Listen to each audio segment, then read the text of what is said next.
సంబంధించి నేను మన పాలకుర్తి ఎమ్మెల్యే యశస్విని రెడ్డి గారు అదేవిధంగా ఎప్పటికప్పుడు మన ఎల్ఏ గారు అన్న ఏం జరుగుతున్నది మన ఇంత మంచి కార్యక్రమాన్ని తీసుకొని ఈ చుట్టుపక్కల ప్రాంతాలకు మంచి జరగాలన్న ఆలోచనతోటి తీసుకున్నటువంటి కడియం శ్రీహరి గారిని ముఖ్యంగా మాకు కృతజ్ఞతలు తెలియజేస్తున్నాం. ఎందుకంటే మాకు కూడా కింద గుండాల తుంగతుర్తి 2 కాన్స్టిట్యున్సీలు అంటే ఆలేరు తుంగతుర్తి కాన్స్టిట్యున్సీ కూడా ఈ ఆయకట్టు కింద నీరు ఉంది కాబట్టి, అలాగే ఇక్కడికి విచ్చేసినటువంటి విప్ గారు ఆలేరు శాసనసభ్యులు బీర్ల ఎల్లయ్య గారికి, అలాగే పాలకుర్తి శాసనసభ్యురాలు యశస్విని రెడ్డి గారికి, ఇక్కడ గ్రంథాలయ సంస్థ చైర్మన్ రాంబాబు గారికి, మార్కెట్ అయితే ఇక్కడికి రావడానికి కారణం ఏంటంటే ఈ ప్రోగ్రాం నాకు వాస్తవంగా రాత్రే బీర్ల ఎల్లయ్య గారు చెప్పారు. ఎందుకంటే వారం రోజుల క్రితమే గుండాలలో ఒక మీటింగ్ పెట్టడం జరిగింది. మీకు ఆ రోజు ఫోన్ చేసిన గుండాల నుంచి. సో గుండాలలో మీటింగ్ పెట్టడానికి ఆ రోజు ఏమైందంటే గుండాల్లో కూడా మీటింగ్ నేను ఎంపీ అయిన తర్వాత సంవత్సరం ఫస్ట్ టైం పెట్టాను. ఎందుకంటే అన్ని మండలాల్లో 46 మండలాలకు పోవడం కష్టం కదా, మన ఎందుకు ఆ మండలంలో ప్రోగ్రాం పెడితే అక్కడ వాళ్ళు ఈ సమస్యనే చర్చ చేశారు. నవాబ్పేటలో మాకు నీళ్లు రావాలి, మాకు నీళ్ళు ఎప్పటి నుంచో మన పురుషోత్తం రెడ్డి గారు ఉన్నప్పుడు ఈ యొక్క కాలువ మాకు గుండాల అనేది ఏమైపోయిందంటే గుండాల కూడా అది ఒకప్పుడు ఇవాళ ఎట్టి పరిస్థితుల్లో ఈ ప్రభుత్వాన్ని నిందల పాలు చేయాలి అన్న ఆలోచనతోటి ఏమైనా ప్రతిపక్షాలు కుట్ర చేసినా కొంతవరకు సోషల్ మీడియా వరకు ఒక వారం 10 రోజులు కుట్రలు చేయవచ్చేమో, కానీ ఎక్కడ ఏది దాగదు. యూరియా విషయానికి వస్తే మేము ఇక్కడ స్థానిక పార్లమెంట్ సభ్యురాలు కడియం కావ్య గారు, ఈవెన్ ప్రియాంక గాంధీ గారు కూడా మకర ద్వార్ ముందుకు వచ్చి మన యూరియా తెలంగాణకు యూరియా రావాలని మేము ధర్నా చేసినాం. చేయడమే కాదు, నడ్డా గారి దగ్గరికి పోయినాం 4 సార్లు. అంతకుముందు ముఖ్యమంత్రి గారు కూడా 2 నెలల క్రితమే ఆగస్టులో మనకు చాలా అవసరం ఉంటుంది యూరియా అన్న ఉద్దేశాన్ని ముఖ్యమంత్రి గారు మే నెలలనే మమ్మల్ని తీసుకొని నడ్డా గారిని కలవడం జరిగింది.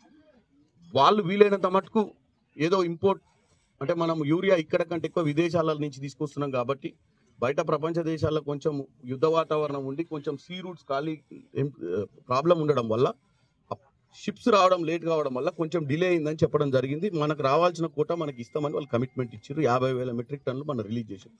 ఇప్పుడే మా సోదరి యశస్విని గారు చెప్పారు, యూరియాను కొరత అనేది కొంచెం ఫ్లో ఆఫ్ యూరియా తక్కువ ఉన్నా కానీ వీలైనంత మటుకు అందరికీ రైతులు ఇవ్వాలన్న ఆలోచన ఉంది. కానీ కొంతమంది రైతులు అతి ఉత్సాహంతో, కొంతమంది పొలిటికల్ పార్టీలు ఈ పార్టీ అదే ఉన్న ప్రభుత్వాన్ని డ్యామేజ్ చేయాలన్న ఉద్దేశంతో ఏదైతే యూరియా కొరతను సృష్టిస్తుర్రో దాని విషయంలో ఇప్పుడే ఎమ్మెల్యే గారు చెప్పారు. ఈ కాన్స్టిట్యున్సీలనే కాదు ప్రతి కాన్స్టిట్యున్సీలో కూడా యూరియా అనేది ఎంత పోయింది, ఎంత డిస్బర్స్మెంట్ అయింది, పోయిన కారికి ఎంత ఇచ్చిరు, ఖరీఫ్ కంటే ముందు ఆ సంవత్సరం ఎంత ఇచ్చిరు, మొత్తం లెక్కలతో సహా చూపిస్తుంది ప్రభుత్వం. ఎందుకంటే కొరతను సృష్టించబడితే ఎట్టి పరిస్థితుల అటువంటి వారి మీద కఠినమైన చర్యలు తీసుకోబడుతుంది.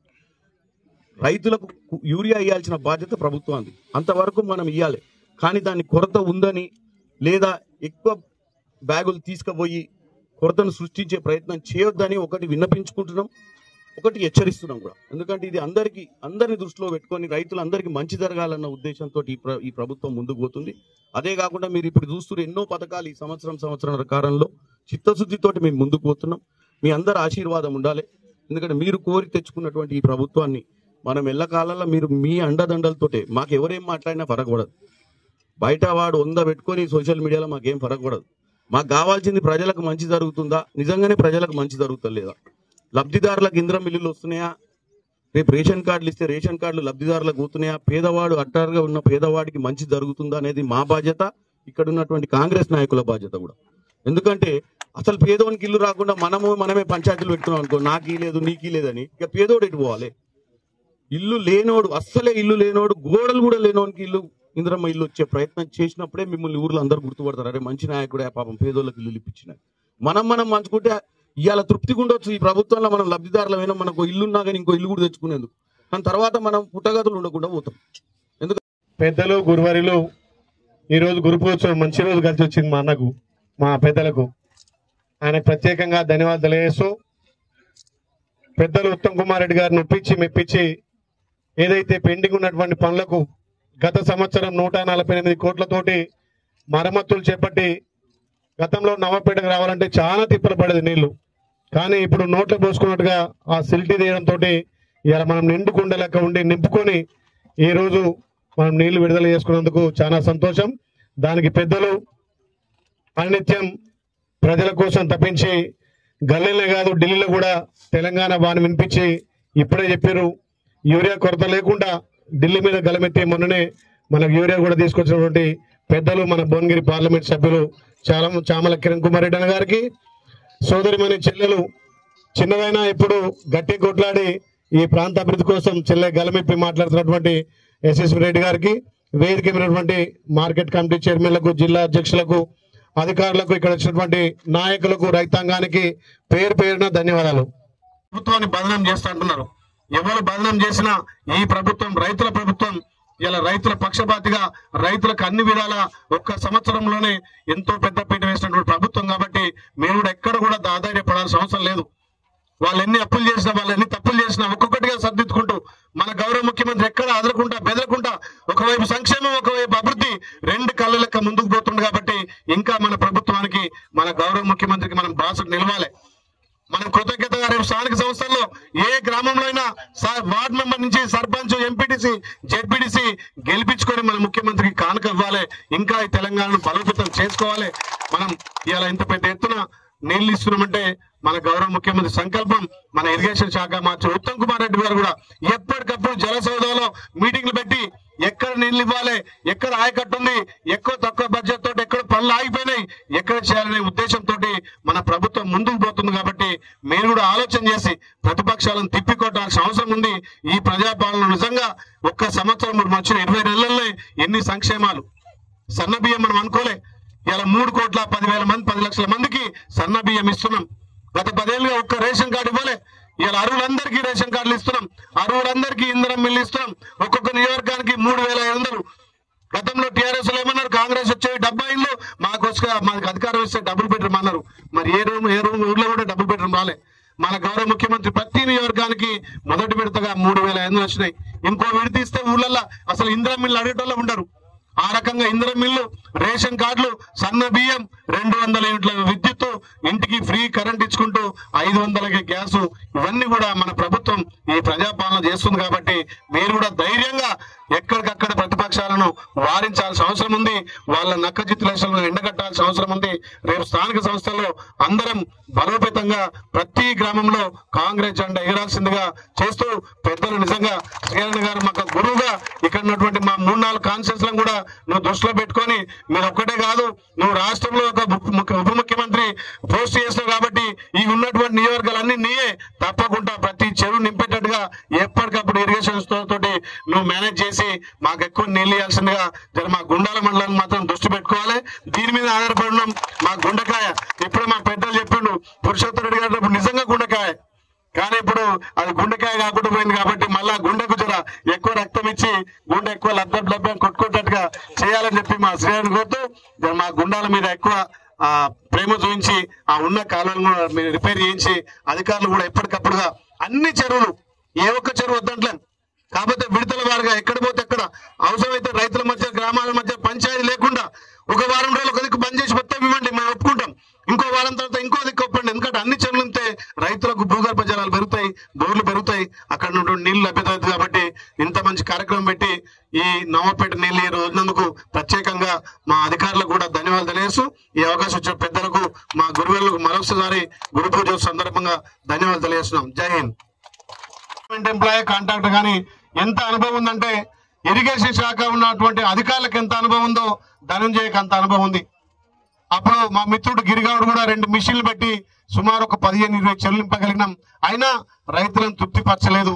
ఇప్పటికైనా మన ప్రభుత్వం ఎక్కువ ప్రాజెక్టుల మీద నీళ్ల మీద దృష్టి పెట్టింది కాబట్టి మనం ఇప్పటికీ ఈ ప్రాంతంలో మీరు మేము అనకుండా అవసరమైతే ఒక 10 రోజులు ఒక కెనాల్కు ఒక L1కు ఒక 10 రోజులు L2కి ఇచ్చి మనం సహకరించి అన్ని ట్యాంకులు నింపుకుంటే ఈ ప్రజాపాలనలో రైతులందరూ కూడా సుఖ సంతోషాలతోటి కడుపు నిండా నీళ్లు అయినట్టుగా ప్రతి ఎకరాకు నీళ్లు ఇచ్చుకుందాం, అన్నదమ్ముల లెక్క కలిసి ముందుకు పోదాం. ఎక్కడ కూడా అది లేకుండా అన్ని ట్యాంకులు నింపేటట్టుగా మనందరం కలిసి అధికారులతో మమేకం చేసి ముందుకు పోదాం.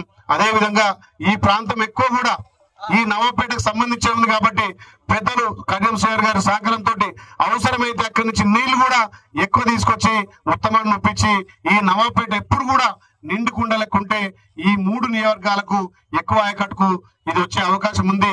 దీని మీద అధికారులు సి గారు ఈ గారు కూడా ఎక్కువ దృష్టి పెట్టి ఇంకేమైనా కాలువల మరమ్మతులు ఉంటే అవసరమైతే మేము చేతి నుంచి కూడా డబ్బులు పెట్టడానికి సిద్ధంగా ఉన్నాం. చేతి నుంచి డబ్బులు పెట్టడానికి గొలుసుకట్టు చెరువులు దయచేసి నింపాలి. గొలుసుకట్టులు చెరువు నింపితే ఒక చెరువు నుంచి ఒక చెరువు పోతాయి. కాబట్టి మీరు కూడా ఆలోచన చేసి ఎక్కడైతే ఫస్ట్ మొదట ఉన్నటువంటి చెరువులు నింపేసి దాని తర్వాత గొలుసుకట్టుగా ఉన్న చెరువులకు వెళ్తే ఎక్కడ ప్రాబ్లం లేకుండా అవుతుంది. కొంత రైతులు ఎంత ఆతుత మాకే రావాలి నీళ్లు మొదలుగా మాకే రావాలని చెప్పి అక్కడ గేట్లు పలగొట్టడం కానీ అక్కడ ఆ సీసీని డ్యామేజ్ చేయడం జరుగుతుంది. అందరికీ నిలుద్దాం, అన్ని చెరువులు నింపుదాం, అవసరమైతే పైనుంచి నీళ్ళు ఎక్కువ డ్రా చేసుకుందాం.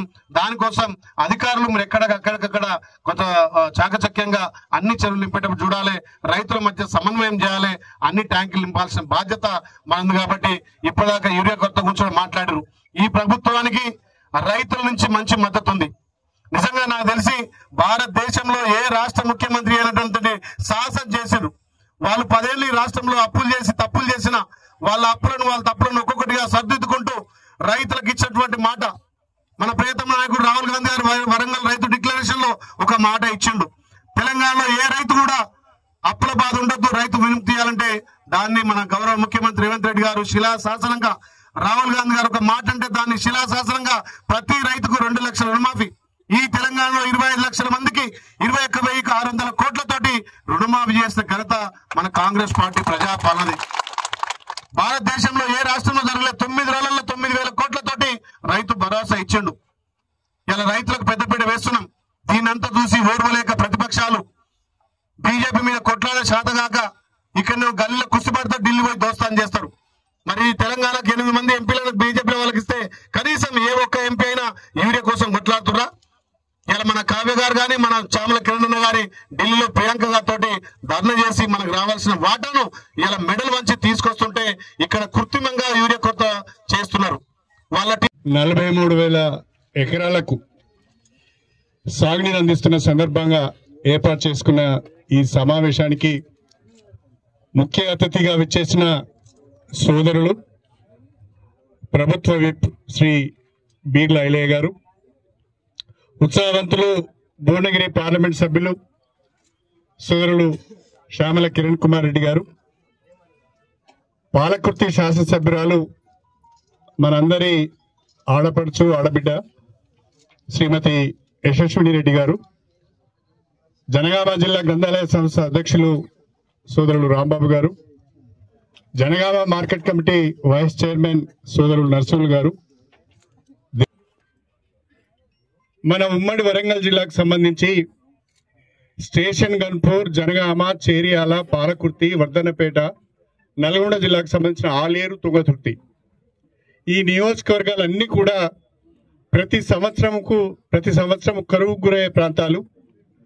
వర్షాలు సరిగా లేక, చెరువులు కుంటలు నిండక, కాలువలు సాగునీటి కాలువలు లేక, పంటలు సరిగా పండక ఈ ప్రాంతానికి సంబంధించిన అనేక మంది పొట్ట చేత పట్టుకొని హైదరాబాద్కు వలస వెళ్ళేవారు. గ్రామాలకు వెళ్తే సగం ఇండ్లు తాళాలేసి ఉండేది వేసవిలో. అలాంటి పరిస్థితిలో అనుకోకుండా ఉమ్మడి ఆంధ్రప్రదేశ్లో నా అదృష్టం కావచ్చు, నాకు భారీ నీటిపారుదల శాఖ మంత్రిగా పనిచేసే అవకాశం వచ్చింది. 2001లో 24 సంవత్సరాల క్రితం నేను ఉమ్మడి ఆంధ్రప్రదేశ్లో భారీ నీటిపారుదల శాఖ మంత్రిగా పనిచేసిన సమయంలో మన ఉమ్మడి వరంగల్ జిల్లాకు చెందిన మన రఘునాథ్పల్లి మండలం నిడిగొండ శ్రీమన్నారాయణపురం గ్రామానికి చెందిన బండారెడ్డి గారు ఈఎన్సీగా ఉండేవారు. అదేవిధంగా మన రాయపర్తి మండలం కిష్టగూడెంకు చెందిన లవకుశారెడ్డి గారు మరొక ఈఎన్సీగా ఉండేవారు. ఆ ఇద్దరు ఈఎన్సీలు, నేను భారీ నీటిపారుదల శాఖ మంత్రిగా ఈ ప్రాంతానికి సాగునీరు ఇవ్వాలి, ఏం చేయాలని ఆలోచించినప్పుడు గోదావరి నుంచి నీళ్లు ఎత్తిపోయడం ఒకటే మార్గం. వేరే రకంగా మనకు సోర్స్ లేదు, నీళ్లు రావు, గ్రావిటీ కెనాల్స్ లేవు. కాబట్టి మనం లిఫ్ట్ ఇరిగేషన్ ద్వారానే పోవాలని ఆలోచన చేసి ఆనాడు వ్యాప్కాస్ట్ ద్వారా సర్వే చేపించి 2003లోనే చంద్రబాబు నాయుడు గారిని ఒప్పించి దేవాదుల ఎత్తిపోతల పథకం మొదటి దశకు టెండర్లు పిలిచి పనులు ప్రారంభించడం జరిగింది అని చెప్పి నేను ఈ సందర్భంగా తెలియజేసుకుంటున్నా. ఎందుకంటే ఐలయ్య గారికి, కిరణ్కు దీనికి సంబంధించిన పూర్వపరాలు తెలియాలి కాబట్టి చెప్తున్నా. 2001లో ఇది ప్రారంభమైంది, 2003లో ఇది ప్రారంభమైంది. ఆ 2003లో దీనికి టెండర్లు పిలిచి శంకుస్థాపన చేసి పనులు ప్రారంభించినప్పుడు ఈ దేవాదుల దేవతలకే సాధ్యం కాదు, ఇది అయ్యేది కాదు, పోయేది కాదు, ఇది ఒక రాజకీయ ఎత్తుగడ అని ఆ రోజు అన్నారు. కానీ ఈరోజు చెప్తున్న ఐలయ్య గారు, ఈ దేవాదుల ఎత్తిపోతల పథకం అనేది కనుక లేకుంటే ఈ ప్రాంతం అంతా ఎడారిగా మారిపోయేది అని చెప్పి నేను ఈ సందర్భంగా తెలియజేస్తున్నా. ఇవాళ దేవాదుల ఎత్తిపోతల పథకం ద్వారా జనగామ జిల్లాలో ఈ ఖరీఫ్లో దాదాపు 3 లక్షల ఎకరాలలో వరి సాగు అవుతున్నది. వరి సాగు అవుతున్న జిల్లా ఈ రోజు జనగామ జిల్లా అని చెప్పుకోవడానికి గర్వకారణంగా ఉంది అని చెప్పి సందర్భంగా. ఒకప్పుడు 1000 ఎకరాలలో పంట పండేది, కానీ ఇవాళ లక్షల ఎకరాలలో జనగామ జిల్లాలో పంట పండుతున్నది అంటే దానికి కారణం దేవాదుల ప్రాజెక్టు అని చెప్పి నేను ఈ సందర్భంగా తెలియజేస్తున్నాను. అయితే దురదృష్టం ఏంటంటే 23 సంవత్సరాలు దాదాపుగా కావస్తున్నది. 2003, 2025 అంటే 22 సంవత్సరాలు కావస్తున్నది. ఈ 22 సంవత్సరాలుగా దీని యొక్క అంచనా విపరీతంగా పెరిగిపోయింది. ఇవాళ 15,000 కోట్ల రూపాయలకు సవరించిన అంచనాలు ఈ ప్రాజెక్టును పూర్తి చేయడానికి అవసరం అవుతున్నది. అందులో ప్రత్యేకంగా ఇప్పటికి 13,000 కోట్ల రూపాయలు ఖర్చు పెట్టారు. ఇంకొక 2,000 కోట్లు ఖర్చు పెడితే 6 లక్షల ఎకరాలకు ఉమ్మడి వరంగల్ జిల్లాతో పాటు ఆలేరు, తుంగతుర్తిలో మనం సాగునీరు పెట్టడానికి అవకాశం ఉంది అని చెప్పి నేను ఈ సందర్భంగా తెలియజేస్తున్నా. అయితే గత ప్రభుత్వం దేవాదుల ప్రాజెక్టును నిర్లక్ష్యం చేసింది. గత ప్రభుత్వం దేవాదుల ప్రాజెక్టుకు నిధులు ఇవ్వలేదు. గత ప్రభుత్వం దృష్టి అంతా కాళేశ్వరం మీదనే పెట్టారు. కాళేశ్వరంకే నిధులు మళ్లించారు. కాళేశ్వరం పైన 1,00,000 కోట్లు ఖర్చు పెట్టారు. ఏ రకమైన నాణ్యత ప్రమాణాలను పాటించకుండా, అధికారుల యొక్క సూచనలు పరిగణలోకి తీసుకోకుండా ఆనాటి ముఖ్యమంత్రి తానే ఇంజనీర్ అయి, తానే కాంట్రాక్టర్ అయి అనేక రకాల అవతారాలు ఎత్తి ఆ కాళేశ్వరం కడితే 1,00,000 కోట్ల రూపాయలు ఖర్చు పెట్టి కాళేశ్వరం కడితే ఇలా కాళేశ్వరంలో 3 పిల్లర్లు కుంగిపోయి నీటి నిల్వ చేసుకునే పరిస్థితి లేకుండా పోయింది. ఆశ్చర్యకరమైన విషయం ఏంటంటే బీఆర్ఎస్ ప్రభుత్వంలోనే కాళేశ్వరం ప్రారంభమైంది. శంకుస్థాపన బీఆర్ఎస్ ప్రభుత్వంలోనే అయింది, ప్రారంభం కూడా బీఆర్ఎస్ ప్రభుత్వంలో అయింది. కాళేశ్వరం పిల్లర్స్ కూలిపోయింది కూడా బీఆర్ఎస్ ప్రభుత్వంలోనే, కుంగిపోయినాయి. అయినా ఇంకా సిగ్గు లేకుండా, తప్పును ఒప్పుకోకుండా ఇతరుల పైన నెపం నెట్టేసే ప్రయత్నం చేస్తున్నారు. దీన్ని మనం ప్రజలకు చెప్పాలని చెప్పి నేను ఈ సందర్భం కోరుతున్నా.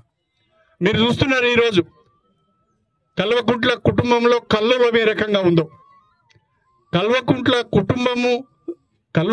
కుటుంబంలో ఈరోజు రేగిన బయటపడ్డ కల్లోలానికి ప్రధాన కారణం కాళేశ్వరం అని చెప్పడం నాకు సందేహం లేదు. కాళేశ్వరం ద్వారా కూడగట్టిన అవినీతి సొమ్మును పంచుకోవడం వల్ల పంచాయతీ వస్తుంది. ఒకవైపు ఏమో మన ప్రభుత్వం, మన ముఖ్యమంత్రి రేవంత్ రెడ్డి గారు తెలంగాణ అంతా నా కుటుంబం, ఈ తెలంగాణ అంతా సస్యశ్యామలంగా ఉండాలి, రైతులు సంతోషంగా ఉండాలి, పేదవారికి సంక్షేమ కార్యక్రమాలు అమలు చేయాలని చెప్పి కుటుంబం పైన ప్రేమతో, రాష్ట్రం పైన ప్రేమతో ఆయన కార్యక్రమాలు చేస్తుంటే 10 సంవత్సరాల అధికారంలో ఉన్న బీఆర్ఎస్ తెలంగాణ పైన పడి దోచుకొని తిన్నదని చెప్పడంలో నాకు సందేహం లేదు. తెలంగాణ వనరులను దోచుకున్నారు. ధరణిని అడ్డం పెట్టుకొని 1000 ఎకరాల భూమిని కబ్జా చేసి 1,000 కోట్ల రూపాయలను అక్రమ మార్గాల ద్వారా సంపాదించుకున్నారు. ఆ 1,000 ఎకరాల భూమిని 1,000 కోట్ల రూపాయలను పంచుకునే కాడ పంచాయతీ వస్తున్నది. నీ వాట ఎంత, నా వాట ఎంత, నీకెంత ముట్టింది, నాకెంత ముట్టింది అనే కాడ పంచాయతీ పెట్టుకుంటున్నారు తప్ప ఇది ప్రజలకు సంబంధించిన పంచాయతీ కాదు. ఆ కల్వకుంట్ల కుటుంబంలో ఆస్తుల తగాదా పంపకాల దగ్గర వచ్చిన పంచాయతీ తప్ప తెలంగాణ కానీ తెలంగాణ ప్రజలకు కానీ దీనికి సంబంధం లేదు అని చెప్పి నేను ఈ సందర్భంగా తెలియజేస్తున్నాను. అయితే మన ప్రియతమ ముఖ్యమంత్రి రేవంత్ రెడ్డి గారు, మన భారీ నీటిపారుదల శాఖ మంత్రి ఉత్తమ్ కుమార్ రెడ్డి గారు ఒక సాగునీటి విధానాన్ని రూపొందించారు, ఒక ఇరిగేషన్ పాలసీని రూపొందించారు. ఆ సాగునీటి విధానంలో మన ప్రభుత్వం తీసుకున్న నిర్ణయం ఏంటంటే తక్కువ ఖర్చుతో ఎక్కువ ఆయకట్టు సాగులోకి వచ్చే ప్రాజెక్టులకు ప్రథమ ప్రాధాన్యతనివ్వాలని ఆలోచించడం జరిగింది. దాంట్లో మన ప్రభుత్వం యొక్క సాగునీటి విధానానికి కరెక్ట్గా ఫిట్ అయిన ప్రాజెక్టు మన దేవాదుల ఎత్తిపోతల పథకం అని చెప్పి నేను మీ అందరికీ సవినయంగా తెలియజేసుకుంటున్నాను. అనేక సందర్భాలు నేను ముఖ్యమంత్రి దగ్గరికి వెళ్ళినప్పుడు, అదేవిధంగా భారీ నీటిపారుదల శాఖ మంత్రి దగ్గరికి వెళ్ళినప్పుడు దేవాదుల గురించి ఎప్పుడు అడుగుతుండేవారు, ఏం జరుగుతుందన్నా, ఏంటి, ఏం చేయాలి, ఎట్లా చేయాలని. ఎప్పటికప్పుడు వారికి సలహాలు సూచనలు ఇస్తూ నేను ఒకటే చెప్పాను, 6 లక్షల ఎకరాలకు సాగునీరు ఇవ్వాలి అంటే కొన్ని పనులు మనం దేవాలయంలో వెంటనే చేపట్టవలసిన అవసరం ఉందని చెప్పాను. దీనికి సంబంధించి నేను మన పాలకుర్తి ఎమ్మెల్యే యశస్విని రెడ్డి గారు, అదేవిధంగా ఎప్పటికప్పుడు మన ఐలయ్య గారు, అన్న ఏం జరుగుతున్నది, మన శాంక్షన్ వస్తుందా, మనకు నీళ్ళు వస్తున్నాయా లేవని ఎప్పటికప్పుడు ఐలయ్య గారు అడుగుతుండేవాడు. నేను వెంటనే వారికి ఒకటే మాట చెప్పాను, మాకు పాలకుర్తికి మా నవాపేట ద్వారా గుండాలకు కానీ లేదా దేవరపల్లకు కానీ నీళ్లు వెళ్ళాలి అంటే స్టేషన్ గన్పూర్ రిజర్వాయర్ నుంచి నవాపేట రిజర్వాయర్కున్న ప్రధాన కాలువను లైనింగ్ చేయకుండా, ఉపకాలువలను లైనింగ్ చేయకుండా, అది ప్రతి సంవత్సరము వర్షాలు వచ్చినప్పుడు కాలువలలో నీళ్లు వదిలిపెట్టినప్పుడు ఆ మట్టి గట్టిగలేక అది కూరుకుపోతున్నది, పూడికతోని కాలువలలో నీళ్లు రావడం లేదు అని చెప్పి ముందు దీన్ని సీసీ లైనింగ్ చేయాలని చెప్పి సంవత్సరం క్రితమే, దాదాపు సంవత్సరము 9 నెలలు అవుతున్నది, ఈ గణపురం రిజర్వాయర్ నుండి నవాబ్పేట రిజర్వాయర్కి వచ్చే ప్రధాన కాలువతో పాటు గణపూర్ రిజర్వాయర్ నుంచి నవాబ్పేట రిజర్వాయర్కు ఉన్న 10 ఉపకాలువలు, ప్రధాన కాలువ 10 ఉపకాలువలను లైనింగ్ చేయడానికి గౌరవ ముఖ్యమంత్రి గారు 148 కోట్ల రూపాయలు మంజూరు చేశారని చెప్పి ఈ సందర్భంగా తెలియజేసుకుంటున్నారు.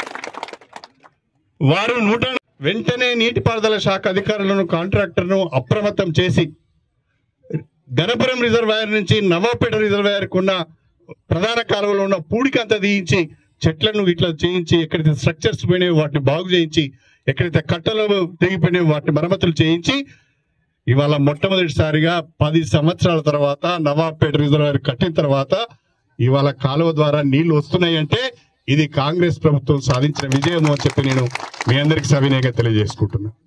అదేవిధంగా నేను, యశస్విని గారు, అదేవిధంగా వర్ధన్నపేట ఎమ్మెల్యే నాగరాజు గారు, తర్వాత తుంగతుర్తి ఎమ్మెల్యే శామ్యుల్ గారు, మేము నలుగురం కూడా ముఖ్యమంత్రి గారి దగ్గరికి, ఉత్తమ్ కుమార్ రెడ్డి దగ్గరికి వెళ్ళి దేవాదుల 3వ దశ 6వ ప్యాకేజ్ పనులకు మీరు తక్షణమే మంజూరు ఇవ్వాలి, దీని కింద ఈ 4 నియోజకవర్గాలలో 78,000 ఎకరాలకు నీరందించే అవకాశం ఉన్నది, దీన్ని ప్రాధాన్యత క్రమంలో తీసుకోవాలి అంటే ఆగ మేఘాల మీద ఈ సభ ద్వారా నేను ముఖ్యంగా ఉత్తమ్ కుమార్ రెడ్డి గారికి ప్రత్యేకమైన ధన్యవాదాలు తెలపాలనుకుంటున్నాను. ఆయన ప్రత్యేక చొరవ తీసుకొని ఆయన ఫైల్ మీద సంతకం చేసిన రోజే నాకు ఫోన్ చేసి, యశస్వినికి కూడా ఫోన్ చేసి, అన్న నా పని అయిపోయింది, మిగతా పని మీరు చూసుకోండి, ముఖ్యమంత్రి గారిని ఒకసారి కలవండి, మీరు మాట్లాడి అంటే అదే రోజు ఉదయం నేను ముఖ్యమంత్రి గారి దగ్గరికి వెళ్ళి, ముఖ్యమంత్రి గారు రేపు క్యాబినెట్ ఉన్నది, క్యాబినెట్ కు మా ఫైల్ వస్తున్నది, తప్పకుండా మాకు ఈ సవరించిన అంచనాలకు సంబంధించిన ఆమోదం తెలపాలని చెప్పినప్పుడు దేవాదుల 3వ దశ 6వ ప్యాకేజ్ పనులకు 1,015 కోట్ల రూపాయలను మంజూరు చేస్తూ కేబినెట్ నిర్ణయం తీసుకున్నది. ఇది కాంగ్రెస్ ప్రభుత్వం యొక్క పనితీరు. రైతులకు ఏం కావాలి, ప్రజలకు ఏం కావాలి, మనం ఏం చేస్తే ప్రజలు సంతోషంగా ఉంటారు, ఆర్థికంగా బాగుపడతారనే ఆలోచనతో మన ముఖ్యమంత్రి గారు చేస్తున్న పనులు ఇవన్నీ సాగునీటికి ఏమాత్రం ఇబ్బంది ఉండదు. ఇవాళ నేను బీర్ల ఐలయ్య గారికి, యశస్విని రెడ్డి గారికి ఒక మాట ఇస్తున్నా, ఇంజనీరింగ్ అధికారులకు కూడా ఒక మాట ఇస్తున్నా. మేము ఒక షెడ్యూల్ తయారు చేస్తున్నాం, వాటర్ రిలీజ్కి సంబంధించిన ఒక షెడ్యూల్ తయారు చేసి ఎప్పుడు రిజర్వాయర్లు నింపుకోవాలి, రిజర్వాయర్ నుంచి ఎప్పుడు నీళ్ళు కిందికి ఇవ్వాలనేది ఒక షెడ్యూల్ తయారు చేస్తున్నాం. ఆ షెడ్యూల్ ప్రకారం 2వ పంటకు కూడా మీరు మొదటి పంటకే నీళ్ళు అడిగారు, 2వ పంటకు కూడా నీళ్ళు ఇచ్చి, గుండాలకు నీళ్ళు ఇచ్చే బాధ్యత నాది అని చెప్పే సందర్భంగా తెలియదు. దేవుడు నువ్వు వదిలిపెడతావు నన్ను, నువ్వైతే వదిలి మా ఇంటి బిడ్డవే అయితే నువ్వే వదిలిపెడుతున్నావు. నేను చేయకపోతే మీ అక్క ఉన్నది కదా, మీ అక్కని అడుగుతావు కదా. మొదటి పంటకు సంబంధించి మొదటి పంటను కాపాడుతాం, 2వ పంటను కూడా యాసంగిలో కూడా మీరు మీ పంటలను కాపాడే బాధ్యత మా ముగ్గురు ఎమ్మెల్యేలదే అని చెప్పి నేను ఈ సందర్భంగా తెలియజేస్తాను. ఈ రోజు నుండి 17 రోజులు ఖచ్చితంగా కాలువ ద్వారా నీళ్ళు వస్తాయి. ఈ 17 రోజులు మీరు వాడుకోండి. మనం ఆన్ అండ్ ఆఫ్ మెథడ్కు పోదాం. 15 రోజులు నీళ్ళు వస్తాయి, 15 రోజులు కాలువ బంద్ చేస్తే మళ్ళీ రిజర్వాయర్ నింపుతాం, మళ్ళీ తర్వాత 15 రోజుల తర్వాత మళ్ళీ ప్రారంభమవుతుంది. ఆన్ అండ్ ఆఫ్ మెథడ్తోనే మనం నీళ్ళు ఇవ్వడానికి అవకాశం ఉన్నది. కారణం ఏంటంటే దేవాదుల 3వ దశ మోటార్లు ఇంకా పూర్తి స్థాయిలో పనిచేయడం లేదు. దేవాదుల 3వ దశ మోటార్లు కనుక పనిచేస్తే అసలు మనకు ఈ ఆన్ అండ్ ఆఫ్ అవసరం లేదు. కాకపోతే ఇప్పుడు ఆ 3 మోటార్లలో ఒకటే ఒక మోటార్ పనిచేస్తున్నది కాబట్టి ఆన్ అండ్ ఆఫ్ అవసరం అవుతున్నది అని చెప్పి నేను ఈ సందర్భంగా తెలియజేస్తున్నా. ఏదేమైనా మన ముఖ్యమంత్రి రేవంత్ రెడ్డి గారి నాయకత్వంలో, మన భారీ నీటిపారుదల శాఖ మంత్రి ఉత్తమ్ కుమార్ రెడ్డి గారి నాయకత్వంలో మేమందరము 2 ఎంపీలము 4 ఎమ్మెల్యేలము అందరం కూడా బాధ్యత తీసుకొని వచ్చే మాక్సిమం 1 సంవత్సరం లేకుంటే 18 మాసాల లోపల 2 వర్కింగ్ సీజన్లు కావాలి. అంటే వచ్చే ఎండాకాలం ఆపై ఎండాకాలం 2 వర్కింగ్ సీజన్లలో దేవాదుల పూర్తి స్థాయిలో పనులను పూర్తి చేసి ఉమ్మడి వరంగల్ జిల్లాతో పాటు ఆలేరు తుంగతుర్తి నియోజకవర్గాలకు సంబంధించిన 6 లక్షల ఎకరాలకు సాగునీరు అందించే బాధ్యత మేము తీసుకుంటామని చెప్పి కూడా నేను ఈ సందర్భంగా తెలియజేస్తున్నాను. సహకారం చాలా అవసరం. కాలువలు దువ్వే కాడ ఎక్కడో ఒక రైతు ఒక 10 గుంటలో 20 గుంటలో ఉంటుంది, కాలువ దువ్వనియాడు, నాకు డబ్బులు రాలేదంటాడు, లేకుంటే నాకు ఇచ్చే డబ్బులు సరిపోవు అంటాడు. ఇలాంటివి చాలా చూశాను. నేను దాదాపుగా ఈ కాలువలను తవ్వటానికి ఒక 4 రైతులకు నేను స్వయంగా డబ్బులు ఇచ్చాను. ఎందుకంటే కాలువ తవ్వకపోతే నీళ్ళు కిందికి పోవనే ఆలోచనతోనే ఒక 4 రైతులకు డబ్బులు ఇచ్చాను. డబ్బులు ఇచ్చి కాలువలను తవ్వించాం. దయచేసి రైతులందరూ కూడా సహకరించాలి. మీ కొరకు చేస్తున్న పని ఇది. మీ పంటలకు మీ భూములకు సాగునీరు అందించడానికి చేస్తున్న ప్రయత్నం ఇది. ఈ యజ్ఞంలో మీరందరూ కూడా భాగస్వాములు కావాలని చెప్పి నేను ప్రత్యేకంగా కోరుతున్నాను. ముఖ్యమంత్రి రేవంత్ రెడ్డి గారికి వ్యవసాయం మీద మక్కువ ఎక్కువ, రైతు సంక్షేమం పైన ప్రేమ ఎక్కువ. కాబట్టి ఎన్ని రకాల కార్యక్రమాలు వారు చేపట్టారో మనం ఇంతకుముందు మన సోదరులు ఐలయ్య గారు చెప్పారు. అందరము ఆషామాషిగా తీసుకుంటున్నాం. ఒక 25 లక్షల మంది రైతులకు 21,000 కోట్ల రూపాయల పంట రుణాలు మాఫీ చేయడం ఆషామాషి విషయం కాదు. భారతదేశంలో ఎక్కడ సాధ్యం కాలేదు, ఒక తెలంగాణలోనే అది సాధ్యమైంది అని చెప్పి నేను ఈ సందర్భంగా తెలియజేస్తున్నాను. అదేవిధంగా 9 రోజులలో 9,000 కోట్ల రూపాయలు రైతు భరోసా రూపంలో రైతుల అకౌంట్లో జమ చేసిన ప్రభుత్వం కూడా తెలంగాణ ప్రభుత్వం. ఎక్కడ జరగలేదు. ఇవన్నీ మామూలు విషయాలు కాదు. ఏనాడో మరుగుపడిన ప్రాజెక్టులు, నిర్లక్ష్యం చేయబడిన ప్రాజెక్టులను ఈరోజు నిధులిచ్చి ఆ ప్రాజెక్టులను వేగంగా పూర్తి చేయాలనే ఆలోచన చేస్తున్నది మన ప్రభుత్వం అని చెప్పి ఈ సందర్భంగా తెలియజేస్తున్నాం.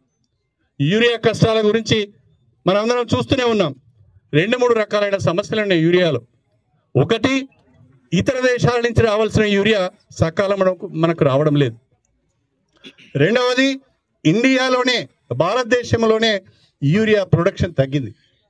మూడవది, మన రామగుండం ఎరువుల ఫ్యాక్టరీ ప్రొడక్షన్ ఆగిపోయింది. ఈ 3 ప్రధానమైన కారణాల వల్ల అనుకున్న సమయంలో అనుకున్న మొత్తంలో మనము రైతులకు యూరియా ఇవ్వలేకపోతున్నాం. అయినా మన ఎంపీల ప్రయత్నం, మన ప్రభుత్వం యొక్క ప్రయత్నం వల్ల యూరియా వస్తూనే ఉన్నది, సరఫరా చేస్తూనే ఉన్నాం. అక్కడక్కడ యూరియా లేదని రైతులు ఆందోళన చెందుతున్నారు. తప్పకుండా 1 ఎకరం ఉన్న వాళ్ళు 2 బస్తాలు తీసుకోవాలి, 2 ఎకరాలు ఉన్నవాళ్ళు 4 బస్తాలు తీసుకోవాలి. ఆ లెక్కన యూరియా తీసుకోవాలి. కొంతమంది ఏం చేస్తున్నారంటే, నాకు తెలిసిన విషయాలే చెప్తున్నా, కొంతమంది యాసంగి కూడా యూరియా కొనుక్కొని పెట్టుకుంటున్నారు. వస్తుందో రాదో, ఉంటుందో ఉండదో, దొరుకుతుందో దొరకదో అనే భయంతో యాసంగి కూడా ఇప్పుడే యూరియా కొనుక్కొని పెట్టుకుంటున్నారు. దయచేసి రైతులు సంయమనం పాటించాలి. 100% మీ ఇబ్బందులను గమనిస్తున్నాం, మీ కష్టాన్ని గమనిస్తున్నాం. మిమ్మల్ని కాపాడే బాధ్యత, మీకు యూరియా ఇచ్చే బాధ్యత ఈ ప్రభుత్వాన్ని, మాది అని చెప్పి కూడా నేను ఈ సందర్భంగా సవినయంగా తెలియజేసుకుంటున్నాను. విపక్షాలు చేస్తున్న చవకబారు విమర్శలు, సోషల్ మీడియాను ఉపయోగించుకొని వాళ్ళు మాట్లాడుతున్న తీరును ఎప్పటికప్పుడు మనం కూడా తిప్పికొట్టాలి. కాంగ్రెస్ శ్రేణులు కూడా ఎప్పటికప్పుడు వాటిని తిప్పికొట్టాలని చెప్పి ఈ సందర్భంగా తెలియజేసుకుంటున్నా. కాంగ్రెస్ ప్రభుత్వం అంటే ఇందిరమ్మ రాజ్యం, ఇందిరమ్మ రాజ్యం అంటే పేదవాళ్ళ సంక్షేమం. ఆ దిశగా మన ముఖ్యమంత్రి గారు ప్రయత్నం చేస్తున్నారు, ఆ దిశగా మన ముఖ్యమంత్రి గారు పనిచేస్తున్నారు. కాబట్టి మన ముఖ్యమంత్రి గారిని బలపరిచే విధంగా, మన ప్రభుత్వాన్ని బలపరిచే విధంగా మనందరం కష్టపడాలి అని చెప్పి, ప్రజల మధ్యనే ఉండాలి, ప్రజల సమస్యలు తెలుసుకోవాలి, వాటిని పరిష్కరించే ప్రయత్నం చేయాలి. అప్పుడే నిజమైన రాజకీయ నాయకుడు అవుతాడు తప్ప ఎక్కడో ఉండి ఫోన్ల ద్వారా ముచ్చట్లు చెప్తే పని కాదు. క్షేత్ర స్థాయిలో కాలువ పోతున్నది, ఇప్పుడు నీళ్ళు పోతున్నాయి. ఈ కాలువ వెంబడి ఎక్కడ ఏం సమస్య ఉన్నదో మీరు కాలువ వెంబడి పోయి చెప్తేనే మాకు తెలుస్తుంది. ఎన్నడన్నా అనుకున్నామా మనం అశ్వరావుపల్లి కుడి కాలువ ద్వారా జీడికల్ దేవుని చెరువుకు కూడా నీళ్ళు పోతాయని అనుకున్నామా మనం? ఇవాళ జీడికల్ దేవుని చెరువుకు నీళ్లు పోయినాయి. అశ్వరావుపల్లి కుడి కాలువ ద్వారా చక్కగా పూడిక తీయించి చెట్లన్నీ క్లియర్ చేయించి షట్టర్, మాణిక్యపురం దగ్గర కూడా షట్టర్ అయిపోయింది, షట్టర్ పని కూడా కంప్లీట్ చేసినాం. మాణిక్యపురం దగ్గర షట్టర్ కూడా పెట్టి జీడికల్ వరకు ఇవాళ మనం నీళ్లు తీసుకుపోతున్నాం. ఇంకా కొన్ని డిస్ట్రిబ్యూటర్లలో పూడిక తీసేది ఉన్నది. కొంతమంది రైతులు భూములు ఇవ్వక ఇబ్బంది పెడుతున్నారు. నీళ్లు వస్తాయంటే కూడా రైతులు సహకరిస్తలేరు. ఒక 3 రోజులు నీ భూమికి వెళ్ళి నీళ్ళు పోతాంటే నా భూమికి వెళ్ళి నీళ్ళు పోనీ అంటారు. ఇట్లా కొంచెం అక్కడక్కడ రైతులే మీరే సమన్వయం చేసుకొని వాళ్ళని ఒప్పించుకొని నీళ్లు తీసుకుపోయే ప్రయత్నం చేయాలి. ఈ కాలువ 15 రోజులు నడుస్తుంది. ఈ 15 రోజుల కాలంలో ఏ ఊరికి సంబంధించిన వాళ్ళు ఆ ఊరు ఆ రైతులు ఇంజనీరింగ్ అధికారులతో మాట్లాడి ఇంతకుముందు ఐలయ్య గారు చెప్పినట్టుగా 1 ఏళ్ళకి ఒక రోజు, 2 ఏళ్ళకి ఒక రోజు, 3 ఏళ్ళకి ఒక రోజు అట్లా ఉపకాలువలకు షెడ్యూల్ ఇచ్చి కూడా చెరువులు నింపుకుంటే బాగుంటుంది అని చెప్పి ఈ సందర్భంగా మీకు సవినయంగా తెలియజేసుకుంటూ, కాంగ్రెస్ ప్రభుత్వము ప్రజాప్రభుత్వం, మన ముఖ్యమంత్రి రేవంత్ రెడ్డి గారు ప్రజల కొరకు కష్టపడుతున్నారు. మీరు ఇదంతా గమనించాల్సిందిగా మీ అందరూ కూడా కోరుకుంటూ, మరి ఈ నీటి విడుదల కార్యక్రమంలో మనతో పాటు భాగస్వాములైన ఐలయ్య గారికి, కిరణ్ కుమార్ రెడ్డి గారికి, యశస్విని రెడ్డి గారికి, ఇక్కడికి వచ్చిన అన్ని గ్రామాల రైతులకు పేరు పేరున హృదయపూర్వకమైన ధన్యవాదాలు తెలుపుకుంటూ సెలవు తీసుకుంటున్నాను. అందరికీ నమస్కారం. జై కాంగ్రెస్. కల్వకుంట్ల కుటుంబంలో జరుగుతున్న గొడవ ఏదైతే ఉందో అది ఆస్తి పంపకాలకు సంబంధించినది మాత్రమే. గత 10 సంవత్సరాలు అధికారంలో ఉన్న కల్వకుంట్ల కుటుంబం తెలంగాణ వనరులన్నింటినీ కూడా విపరీతంగా దోచుకున్నారు. ధరణిని అడ్డం పెట్టుకొని 1000 ఎకరాల భూమిని కబ్జా చేశారు. కాళేశ్వరాన్ని అడ్డం పెట్టుకొని 1000 కోట్ల రూపాయలు సంపాదించుకున్నారు. ఇప్పుడు ఆ 1000 కోట్ల రూపాయలను పంచుకునే క్రమంలో 1000 ఎకరాల భూములను పంచుకునే క్రమంలో వాళ్ళ కుటుంబంలో గొడవ జరుగుతున్నది. కల్వకుంట్ల కుటుంబం తెలంగాణ పైన పడి దోచుకున్నది. అందుకనే ప్రజలు వాళ్ళని పక్కన పెట్టారు. ఇప్పుడు కల్వకుంట్ల కుటుంబంలో జరుగుతున్న పంచాయతీతోని ప్రజలకు సంబంధం లేదు, తెలంగాణకు సంబంధం లేదు, కాంగ్రెస్ ప్రభుత్వానికి, కాంగ్రెస్ పార్టీకి కూడా సంబంధం లేదు. అది వాళ్ళ కుటుంబ పంచాయతీ, ఆస్తుల గొడవ మాత్రమే. దీన్ని ప్రజలు గమనించాలని చెప్పి నేను కోరుతున్నా. ఆనాడు కవిత లిక్కర్ కేసులో ఇన్వాల్వ్ అయింది. నేను ఆనాడు పార్టీకి రాజీనామా చేయడానికి కూడా ప్రధానమైన కారణం ఒక ముఖ్యమంత్రి గారి బిడ్డ లిక్కర్ కేసులో ఇన్వాల్వ్ కావడం, ఆమె విచారణ ఎదుర్కోవడం, అనేక రోజులు జైల్లో ఉండడం కూడా కొంత నాకు బాధ అనిపించింది. ఇది సరైన పద్ధతి కాదనిపించింది. అందుకనే బయటికి రావడం జరిగింది. ఏది ఏమైనా ఇవాళ జరుగుతున్న గొడవ అంతా ప్రజలు పట్టించుకోవాల్సిన అవసరం లేదు, పత్రికలు కూడా అంతగా పట్టించుకోవాల్సిన అవసరం లేదు. ఇది అవినీతి ద్వారా సంపాదించిన డబ్బును పంచుకోవడం కొరకు జరుగుతున్న పంచాయతీ తప్ప ఇది ప్రజలకు ఉపయోగపడే పంచాయతీ కాదు. అతి తక్కువ సమయంలో మీ వ్యాపార సామ్రాజ్యాన్ని పెంచుకోవాలనుకుంటున్నారా? తక్కువ ఖర్చుతో ఎక్కువ పబ్లిసిటీ చేయాలనుకుంటున్నారా? అయితే ఇంకెందుకు ఆలస్యం? మీ జేఎన్టీవీ తెలంగాణ ఛానల్లో అతి తక్కువ ఖర్చుతో ప్రకటనలివ్వండి. అత్యధిక లాభాలను సాధించుకోండి. వ్యాపార, వాణిజ్య, పాఠశాలలు, వైద్యశాలలు, హోటళ్లు, వస్త్ర దుకాణాలు, అన్ని రకాల వ్యాపార ప్రకటనల కొరకు సంప్రదించండి. మా ఫోన్ నంబర్స్ 8558288081, 9247896607.